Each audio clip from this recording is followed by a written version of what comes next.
Global market में पाकिस्तान ने भारत को शिकस्त दे दी है। बासमती चावल की ओनरशिप के हवाले से जारी तवील जंग में पाकिस्तान की बासमती चावल की प्रोडक्शन को ग्लोबली तस्लीम कर लिया गया है। न्यूजीलैंड और ऑस्ट्रेलिया की मार्केट में बासमती चावल को पाकिस्तान की प्रोडक्शन के तौर पर शनाख्त मिल गई है।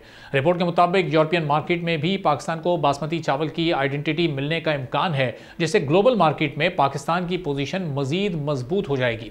पाकिस्तानी बासमती चावल की दुनिया भर में मांग बढ़ती जा रही है। पाकिस्तान की बासमती चावल की एक्सपोर्ट्स 4 अरब डॉलर तक पहुंच चुकी है और चावल की 27 अरब डॉलर की आलमी मार्केट में पाकिस्तान का बड़ा हिस्सा हो चुका है। करंट फिस्कल ईयर के पहले 5 माह के दौरान पाकिस्तान से चावल की एक्सपोर्ट में गुज़िश्ता साल की इसी मुद्दत की एक्सपोर्ट के मुकाबले में 35% से ज़ायद का इजाफा रिकॉर्ड किया गया है।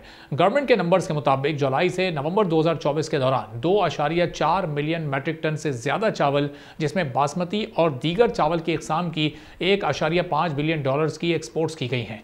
चावल पाकिस्तान की दूसरी सबसे अहम फसल है। नेशनल एग्रीकल्चर रिसर्च सेंटर के मुताबिक चावल की एक्सपोर्ट में पिछले साल के मुकाबले में 77% से ज़्यादा का इजाफा हुआ है। जुलाई से सितंबर तक 9,91,000 मैट्रिक टन चावल एक्सपोर्ट किए गए। सिर्फ सितंबर के महीने में पाकिस्तान ने 3,74,000 मैट्रिक टन चावल एक्सपोर्ट किए हैं, जिससे 257.2 मिलियन डॉलर का फॉरेन एक्सचेंज कमाया गया है। पाकिस्तान के बासमती राइस के एतबार से एशिया, सेंट्रल एशिया और अफ्रीका की मार्केट्स में अब अहम तरीन प्लेयर बनकर सामने आया है। पाकिस्तान में बासमती चावल की 65 मन फी एकड़ तक प्रोडक्शन का पोटेंशियल मौजूद है।